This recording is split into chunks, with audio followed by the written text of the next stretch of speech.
future trends, deep insights, industry leaders. This is the iGaming Next podcast with your host, Pierre Lindh. This podcast is brought to you by Pragmatic Solutions, the leading iGaming PAM platform with a modular approach, including many benefits like a fast, secure, and scalable API-based platform, integrated with all major third-party products and services. Make sure you head over to Pragmatic Solutions and join our smart thinking.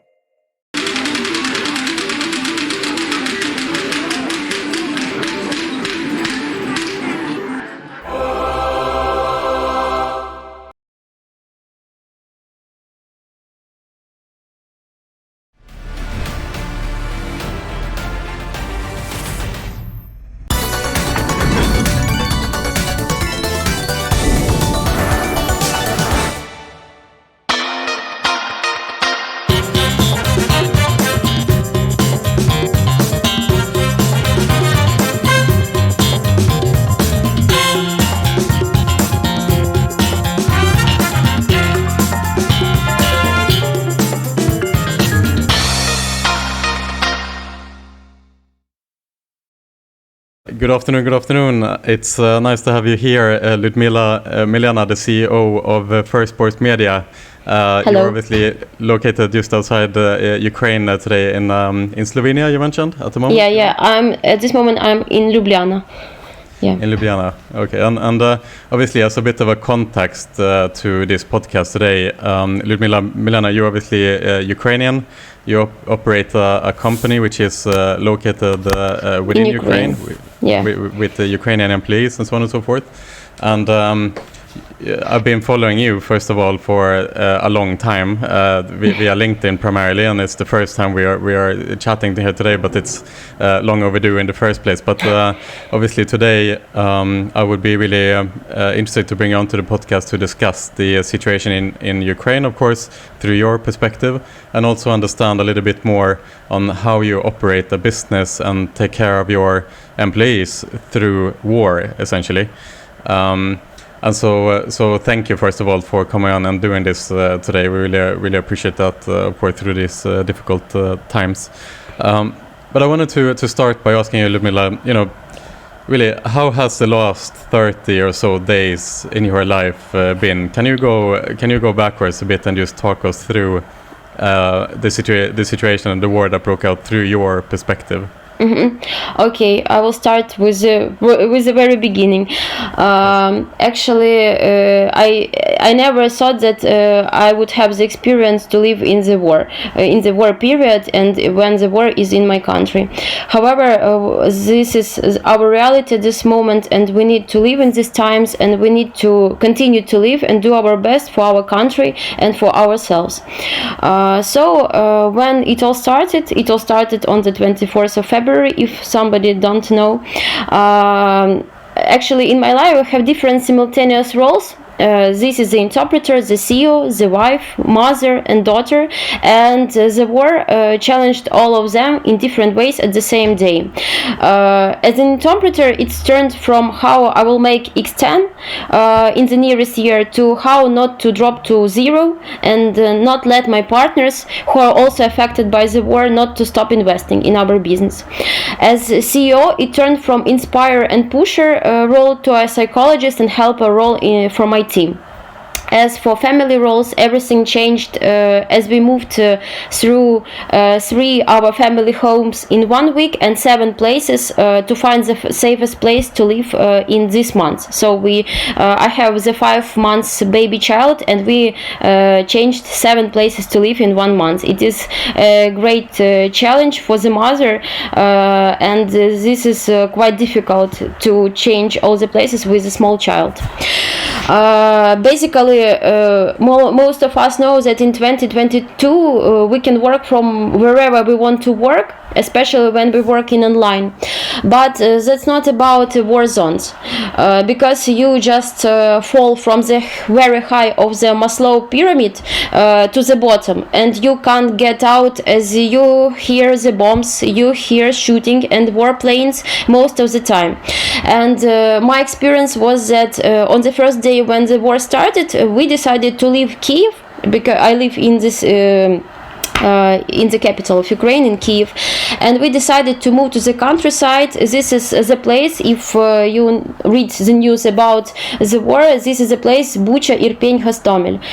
This is the countryside near Kiev, and we had there our house because we thought that it would be the safer place for us to stay there, and we didn't know how much time it will take, and thought that we will be better there, feel ourselves than in Kiev.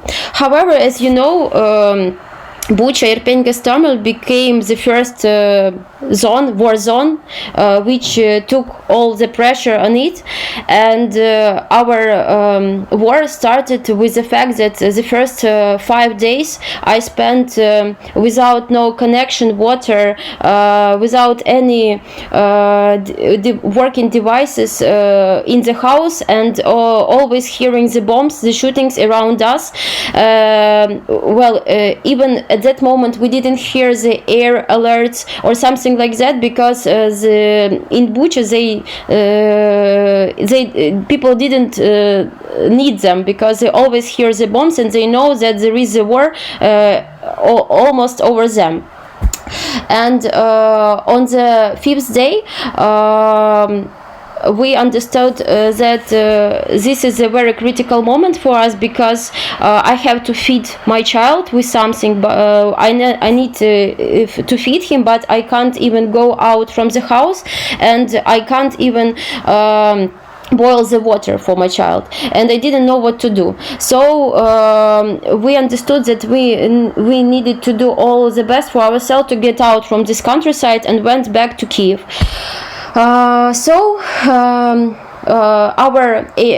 defense, our armed forces, they helped us to leave our house, and at this moment we even don't know whether our house is still there, because all the war is happening there, and this is a hot spot at this moment near Kiev in Ukraine.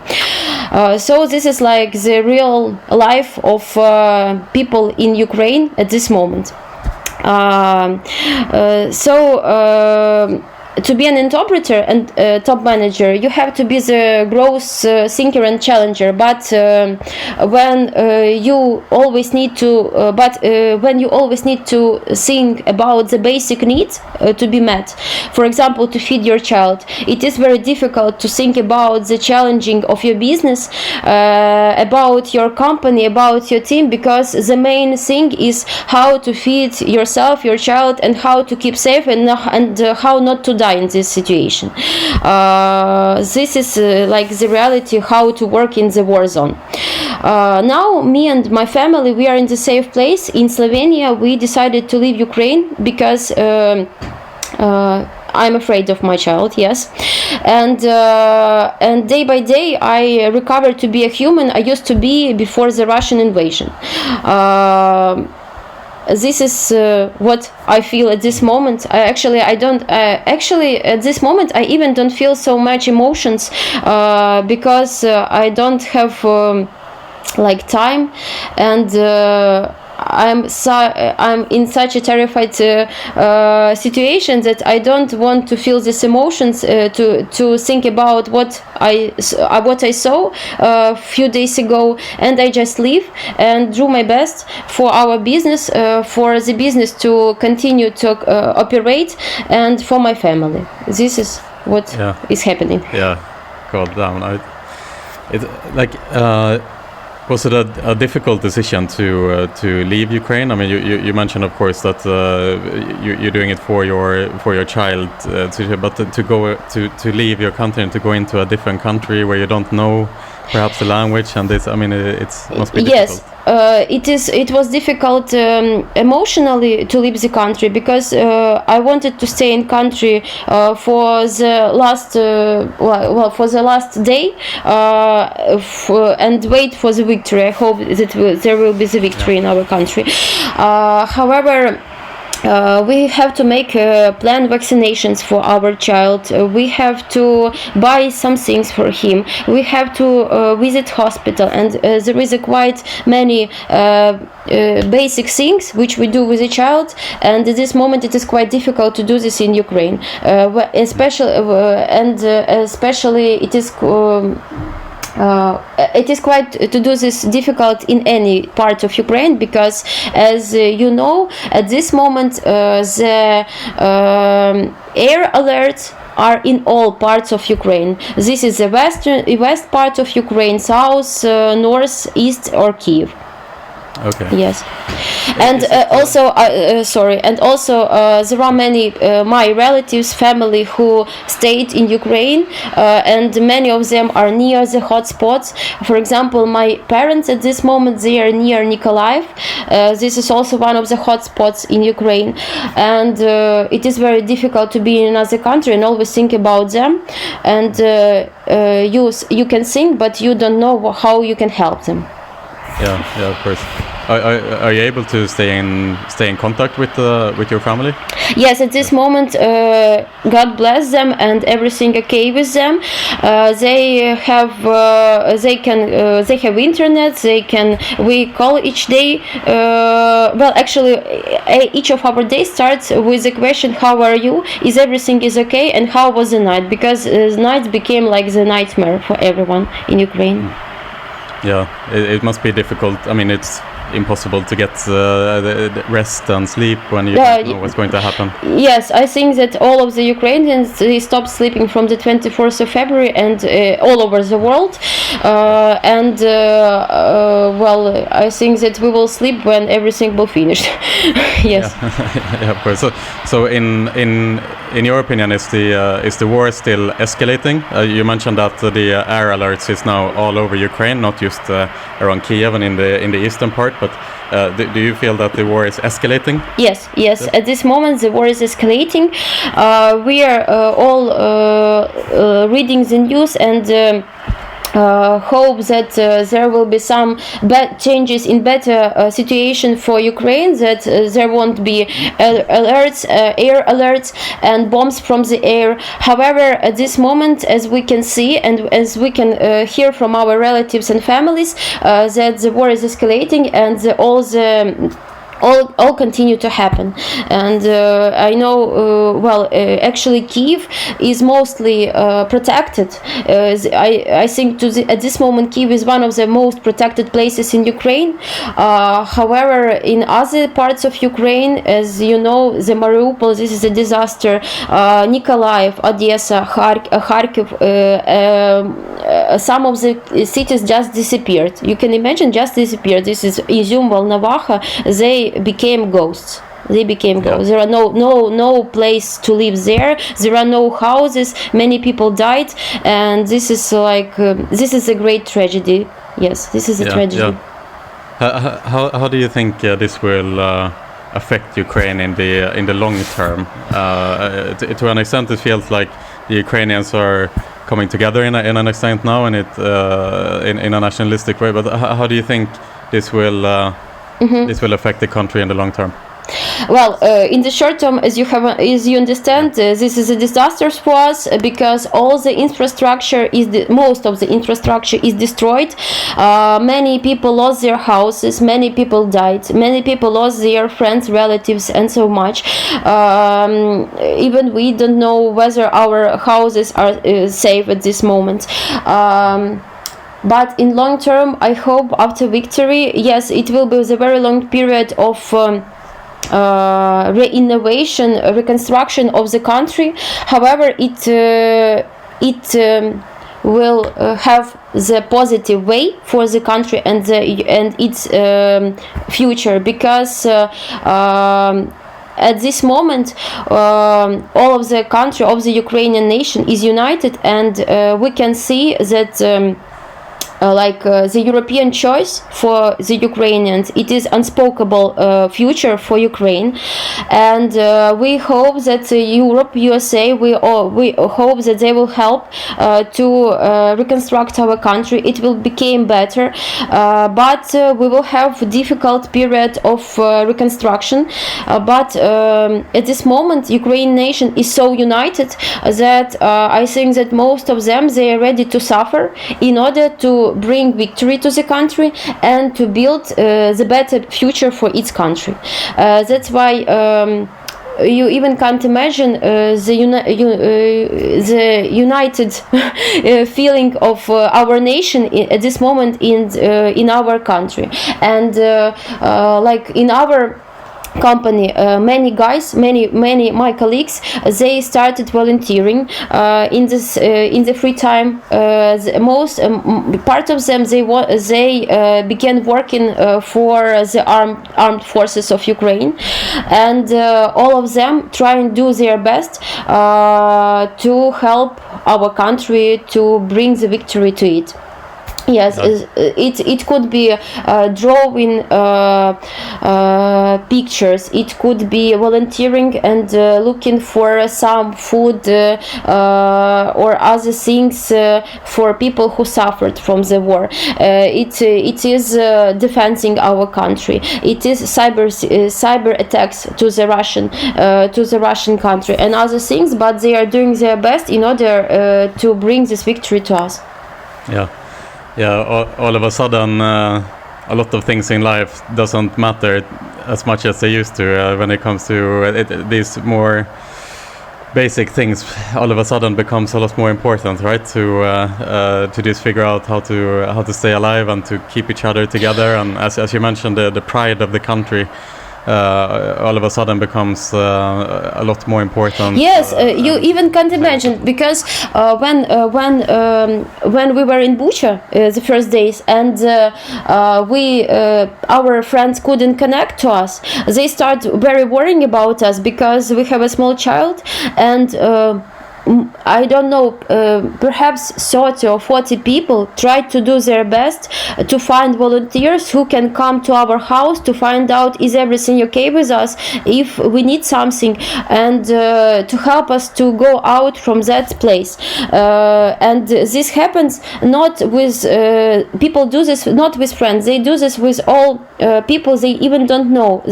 Everybody tries to help his the person who is near him to live in this situation and do his best for everybody in order to in order for us to survive. Yes, in order for us to survive. Yeah, absolutely. And Lyudmila, how from as a Western person myself, very detached from what's happening on the ground, of course, and the only I try to read as much as I can, but it's very difficult to understand from the media what is actually the situation on the ground. It's really difficult to know if what the media is reporting is correct or not sometimes. In your estimation, when you read the Western media, how accurate do they report, do you feel, in comparison to the actual situation? Actually, to my mind, not all Western media report everything in the way they should show all the real situation, because I have relatives who live in Canada, and they even didn't understand what we feel and what is happening in Kyiv. So they thought that some bad situation happened. However, when we showed them the screenshot with the air alerts in Kyiv, which happened each hour. So each hour you need to find the bomb in order, because you don't know where the bomb will fall. And when they saw how much time this happened a day, and it can happen 10 times a day, and also it starts at night, like a nightmare. So at 3 a.m. or 4 a.m.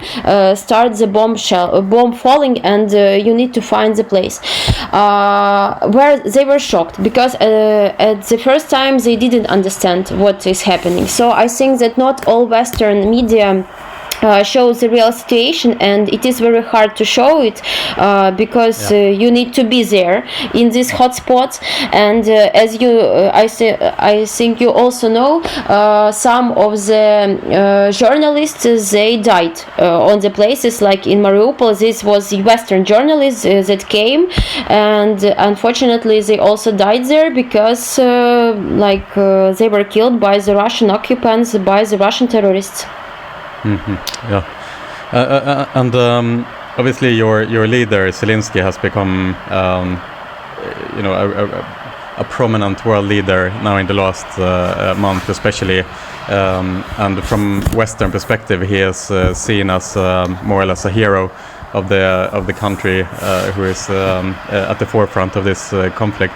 How do you view Zelensky as a leader, and what was your thoughts on how he has acted so far? I think that at this moment Ukraine found the best president they could have in the life of their country, and I think that our president and our diplomats and all of the people of our government in Ukraine, they do their best, and they show the high class how to communicate with Western media, how to communicate with Western government, how to communicate with the presidents of other countries in order to do the best for our country and help it to survive in this situation. I think that to my mind, I don't know, at this moment there were no social questionnaires for people, but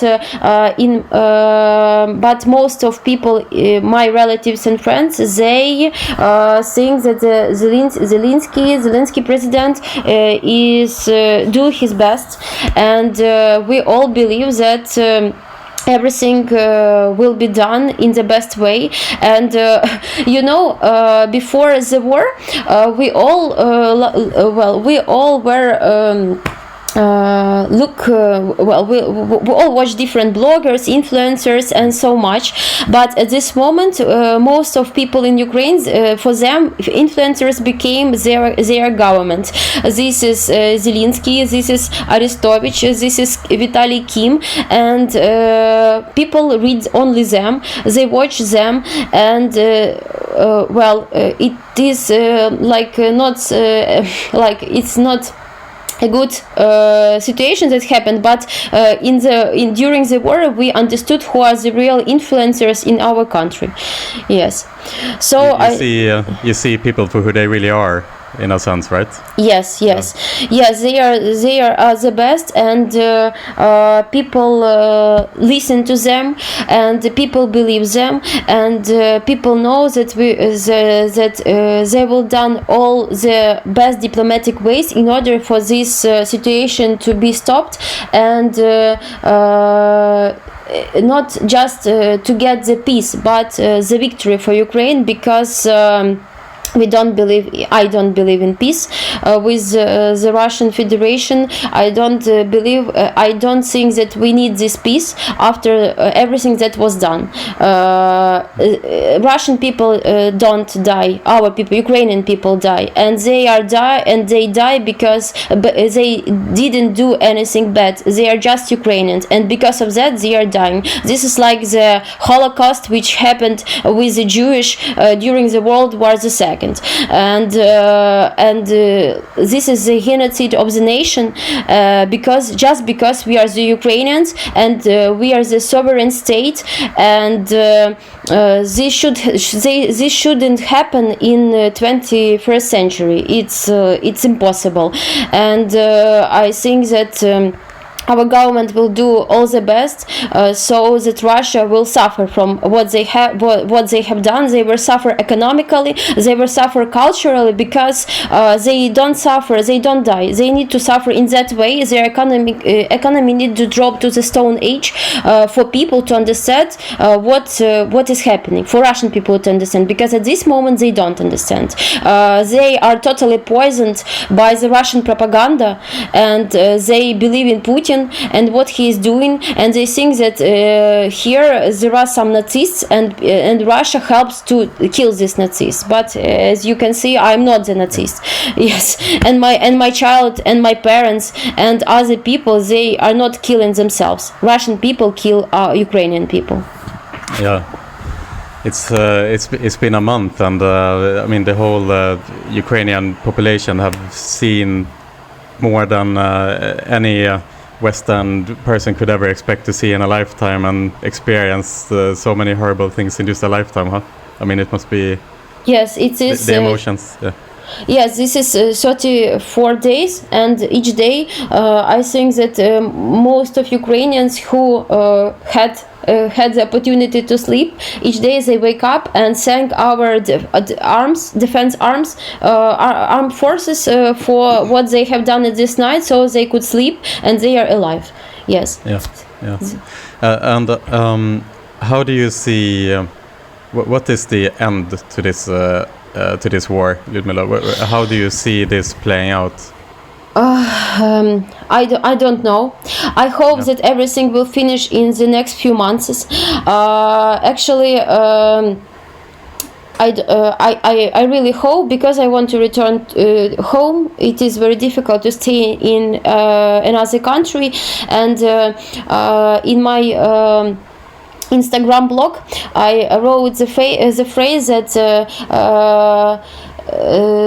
that I agree with the phrase that the only difference between the person and the refugee is the luck, because we lived our lives, we had some plans, we had some working plans, yes, we had plans how to develop our country. We visited our office, went to the parks, buy some things or something like that, and only in one moment everything has changed. And each Ukrainian in our country want to live that life that happened 30 days ago with them. They want to live. They want just to live without the war. This is the only thing that we want. I hope that in a few months this will finish. And I don't know how it will finish, and I can't discuss this question. And I don't want to discuss this question, because I think that Ukrainian diplomats, they know better how it will finish. But I know that this will finish by the victory for the Ukraine, but not the peace, but the victory, because we didn't do anything bad, and we just suffer from that. And the Ukraine armed forces, they show the master class, I think, for all the world, how to keep their country safe, and they will do their best, and our diplomats will do also their best in order to this finish in a few months and in the best way for our country. Yeah, in the I hear voices sometimes from Western people who are very detached from the conflict, that why do the Ukrainians fight when seemingly they are fighting this massive enemy, and why are they fighting a losing battle, so to say? Why not stop now and just end the conflict, so to say? What do you think about that argument? Imagine the situation that the boxer came to your house and raped your wife. What would you think? What would you do? You will think that this is a very big boxer and this is okay that he raped his wife. I am not sure, and I'm not sure that each man in will think in such a way.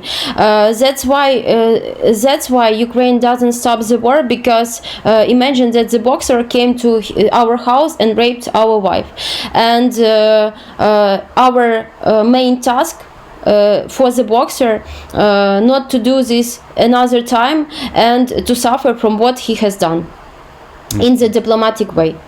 This is the only. This is what the Ukraine is doing at this time. It's just protecting its wife, our Ukraine. Yeah, absolutely. And there's also been this push towards shutting off any type of business ties or relationships with Russian businesses, from not just from a sanction point of view, but also from private companies that have been asked to stop doing business with Russians or Russian-owned businesses in general. Do you think that is also a good measure as well? Should the Western world stop doing business altogether with Russians, even if they perhaps are not directly involved in the conflict? Yes, to my mind, this is the only way how Russian people can understand who they support. they support the terrorists in their country. This is the Putin and all the government in the Russia, because at this moment, as you can read in media, 71% of Russian people, they support Putin and the war in Ukraine. They are thinking that everything is great, everything done in the best way, and unfortunately, I have also friends who live in Russia, and they think the same. They think that Russian people helps Ukraine by killing the Nazis, but we don't have Nazis, and they are killing just our Ukrainian people, inhabitants of Ukraine. And the only ways Russian people can understand when their economy will suffer and their culture will suffer, and it will drop to the Stone Age. That's why all the businesses can and should stop working with Russia. They should do all the best in order for them to suffer in such a way, because we won't kill Russian people on their territory. We can do this in the right way, in the right possible way for the 21st century. This is economically and culturally. That's why I think that the best the West countries can do is to stop working with the Russian people, with the Russian business. This is like the very long period for Russian nation understand what was done not in the right way at this time. However, this is the only possible way for them to understand this, because at this time their nation is totally poisoned with Russian propaganda. They are totally poisoned, and they just don't understand what is happening here. And Ukraine, we stopped working with Russian companies at all. We just closed our business which was working on Russia at this moment. Yes, of course, we suffered from this, because we suffered in two ways. We closed the Russian business, and at this moment Ukrainian business is very suffering from what is happening. However, our business was diversified, and we worked not only on the Eastern Europe but also for Africa and South America, as my team has moved to the safer place at this moment, we are starting to grow again, because at this moment there are many motivation and opportunities for that now, for our people, for my colleagues, and we start to grow the Africa region and South America traffic region in order for our business to continue to work, because when we continue to work, we pay salaries for our people, and we pay taxes for our country, and we create the turnover of money in our country, and we help it to live at this moment. Yes. I want to go into kind of how you've been operating the business as well, but before we jump over to that, I wanted to just mention as well, as we're talking about Russia and how to deal with Russians in general at the moment. And I mean, the Ukrainians are no strangers to suffering in the past as well, right? I mean, in the 30s, you went through the Holodomor, the Ukrainian famine, that was induced by Stalin at that time, of course, and then that was followed by the Second World War when the Nazis obviously invaded Ukraine on their way to Moscow, and I mean, with the history in mind, it must also be a reminder in a way that things can go very bad. I mean, like I said, you have this in your history from not that long time ago when you have these disasters happening to your country as well, whereas people in the West, for example, like I'm Swedish, for example, in the Swedish history, we don't really have anything to relate to, you know, and I would imagine that the Ukrainians, with the memories that you have from this horrific recent history, it makes it even more clear that you have to fight for your country as well. Yes, we have to fight for it, and yes, our history had some bad situation, moments of the history. Yes. The only thing that I can say at this moment we need to remember our history, and at this moment we need to make the situation which is happening to become the history of the country, which became one of the best, one of the economically biggest countries in Europe and in the world, and we need to fight. Yes, the only thing that we can do, we need to fight. We need to do our best in order for the history to become the new step of better life for Ukrainians. Yes. This moment, it's like the historical moment for our country. Yeah. Exactly. History will look back on this moment, and yes, the future of Ukraine will be based very much on how you act in this moment, of course. I want to ask you, so jumping over to your business, Lyudmila. I mean, you're the CEO of First Sports Media, and I believe you have around 15 to 20 employees or something along those lines. To 50 employees. 50 employees up to even, 50. Yeah. And going through this point, I mean, obviously you mentioned here in the beginning of this podcast that when the war broke out, that obviously your concern was for your child, of course, and for your nearest family and so on and so forth. Yes. But how did you go about your company and your employees as the days progressed? And obviously you're a leader for 50 employees who, in a sense, look up to you, and they see you as a bit of a leader, of course, as well. How was the month trying to operate this company and keeping your employees safe? Before I had the questions how we work in the COVID period, but now we are discussing the question of how we are living in the war period. So, considering my employees and our company, first of all, the main thing for us was to find the safer places to live. That's why our company provided more safer places to live for our employees in the west of Ukraine. So the first task for our employees was to move from Kiev, because most of them were in Kiev, to the west part of Ukraine. After that, when people started feeling safer, we started returning to our work. Of course, people who were feeling safer at the beginning of the war, they continue to work. We understand that at this moment people can leave their working places to find food, to buy food, to do some work, some habits which they need to do in their life.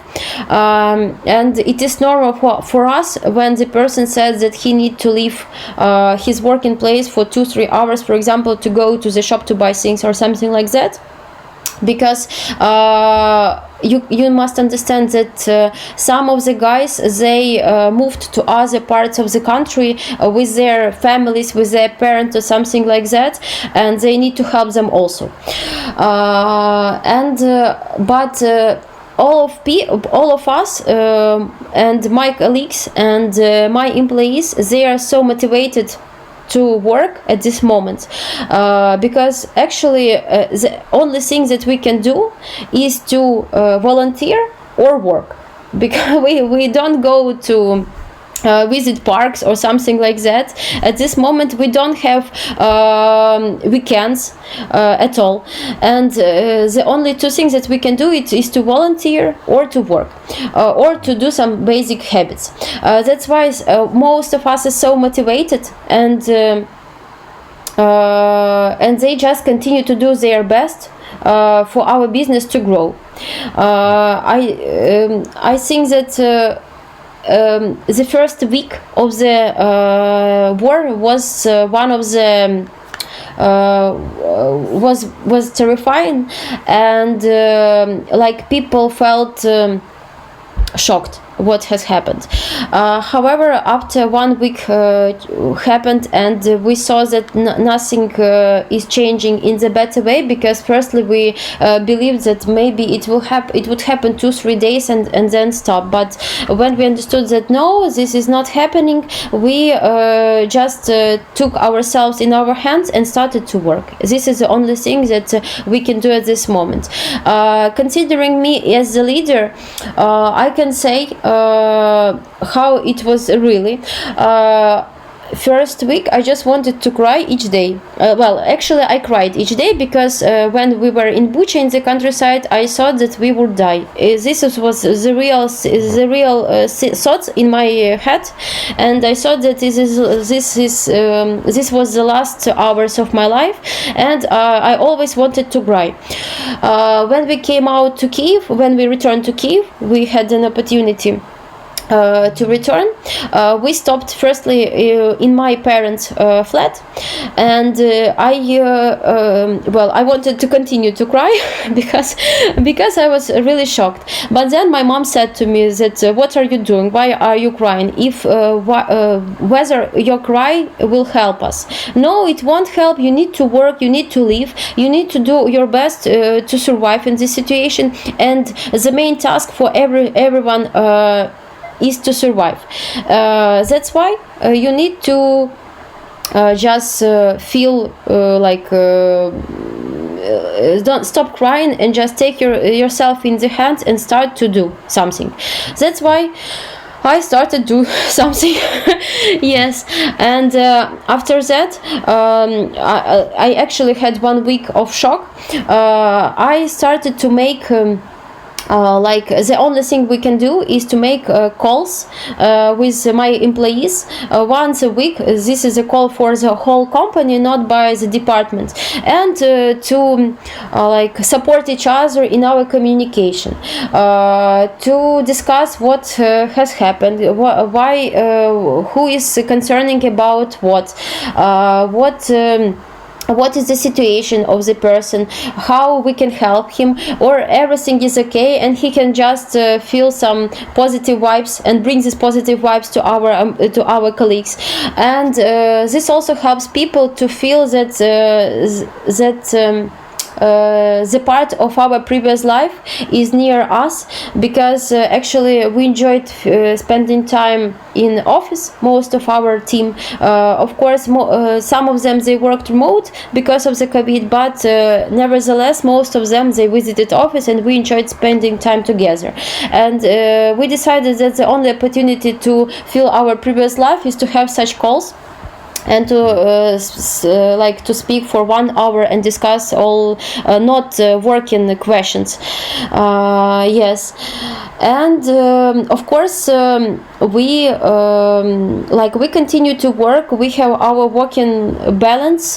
We have all our statuses, things, and other calls which help to develop our country or our business, and we continue to work. Yes, the only thing that I can say, our business tries. We try to pay salaries to all our employees, so we pay them all the salaries because they do all of their best. And thankfully to the situation that our business was diversified, we didn't suffer in the worst way that some of the companies suffered in Ukraine, because as you can understand, some of the businesses they suffered badly, especially retail and offline businesses. For example, in Kiev, before the war lived approximately, in Kiev metropolitan area lived approximately 5 million people. After everything has started, the population of the Kiev it became lower twice, and the retail suffered from this very badly. However, I see that at this moment small entrepreneurs, they started to work because they can't just relax for 1 month and do nothing, because they need turnover, they need some money in order to pay people's salary, in order to do something. And at this moment we have the positive dynamic of the small entrepreneurs to start working, especially in Kyiv. So people try to do everything they can do in this situation. If their infrastructure didn't suffer from the war, they do all the best, because retail has suffered because all the chains were suffered due to the bombs and something like that. That's why many people lost their working places. But as I see from my friends who lost their working places, they went to the volunteering and do all the best in the volunteering at this moment, because they can't find job. That's why they are trying to volunteer.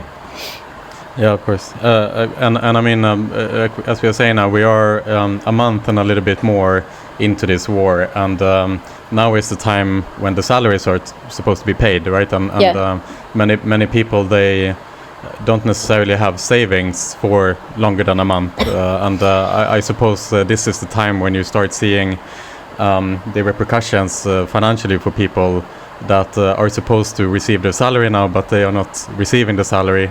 And what do you do in that moment when in our business, in our company, everybody receives the salary, but when the situations happen when people didn't get them, we just help financially. Everybody who can help financially, he helps his relatives, his friends financially in this situation. That's why many people social networks became one of the main key messengers volunteering messengers in this situation, and people post all different stories about what people need, give the contacts, and people help, and that's all. It must be in the tragedy of the war and the incredible, destruction and tragedy that is happening now. It must also be an incredible sense of pride amongst the Ukrainian people, how you are helping each other in this tragedy. Yes, I live in Kyiv from my birth, and I never felt such as a pride, and I never felt such Ukrainian I'm very proud of my country and my nation, yes, at this moment. And I think that most of the Ukrainians, they are proud of themselves, of how they are helpful at this moment, and how they do their best. Yeah, I think so as well. You obviously the first week or so, as you mentioned, there wasn't a lot of businesses, they didn't work anything, of course, and they were focused on keeping each other safe on a personal level. But then businesses started to restart, as you mentioned here, after a week or so. Obviously, many businesses are dependent on suppliers, partners, customers, and so on and so forth.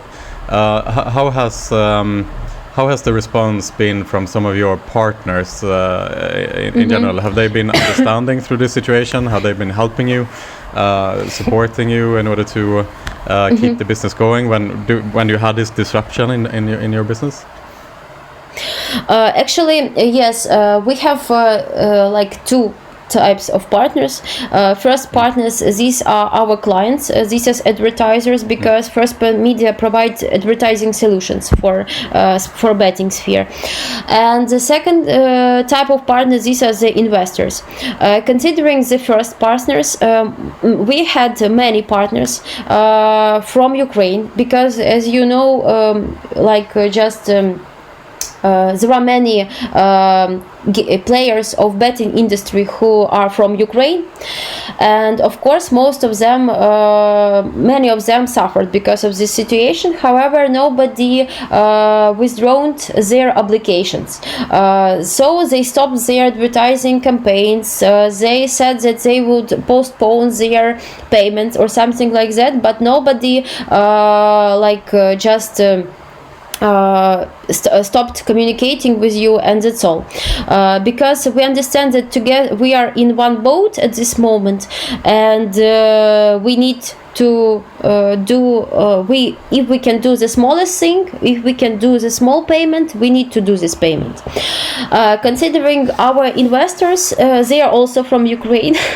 They also suffer from this. However, due to the fact that the business continued to work, it continued to bring some revenue, they continue to invest in our business.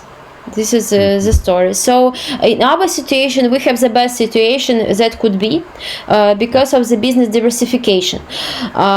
Considering the businesses who worked only in Ukraine, especially also as I see in our iGaming industry, most of them, they just stopped. They put on pause all of their activities, and they cut their budgets, but they try to do all the best for their employees. Yeah. Yes. Yeah. Okay. Lyudmila, I mean, first of all, I want to just thank you, of course, for taking the time and talking about this extremely difficult topic, of course, going through this situation. Like I said. Yep. I also, Pierre, want to thank you because actually you are the first person from the iGaming industry who decided to discuss this question at this moment. Unfortunately, I don't see so much interest from the Western media, and especially from our sphere, that I don't see the interest from them, unfortunately.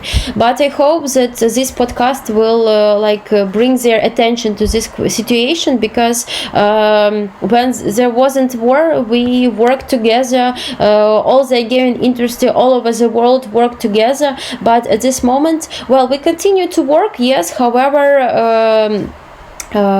iGaming media, they are not so interested in this situation, unfortunately, yes. Yeah, it's a difficult discussion to have for someone who is detached from the situation, and I wanted to finish with that question a little bit, Lyudmila. For me, for example, and others in the West who are detached from what is happening on the ground with these stories that you bring on here today. Is there any final message or final words that you have for Western individuals, Western people, that they should keep in mind as we go through this war? Yes, I think there are two things that the Western people, Western businesses can do in order to help Ukraine. These are the two things. First of all, you should plan how to invest in Ukraine. At this moment, you need to plan how to invest in Ukraine and its businesses, because as you can see, Ukrainian people are one of the most talented people in Ukraine, and they at this, even in such hard situations, they try to do business. They try to do everything they can do. They just can't live even under bombs and do their business, as you can see. And the second thing is that the Western businesses should cut all their economic connection with Russia. Because Russia is an occupant, Russia is the aggressor, Russia is just a terrorist which came to another country and killed and continue to kill people in Ukraine. People, children, just not the armed forces, but just children who didn't do anything.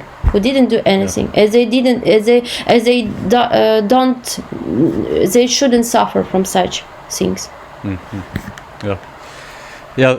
Thank you so much, Lyudmila, for taking the time. If there's anything that we can do through our platform, now we have each other's contacts, of course, and we'll always be there to support in whatever way we can, of course. Pierre, thank you for the invitation to the podcast, and I hope that in a few months we will live in the country without war. We will return to our country, and then we will visit Europe and other cities, not as refugees or people who are leaving their country because they are afraid of their lives, but just because they want to visit business conferences or visit places for tourism. Yes.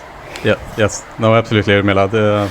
I think that's a good way to end things today, and hopefully a lot of people came to this point and listened to all the way through to this important podcast. Like, I've been trying to do my absolute best to read and to understand this situation and to understand the war and understand the background of the war, understand what's happening, but nothing comes close to hearing the stories and from someone who is actually living through it. So again, thank you so much, Lyudmila. Thank you. Hope that you are safe, and hope that your family is safe as well. Thank you. All right. Thank you.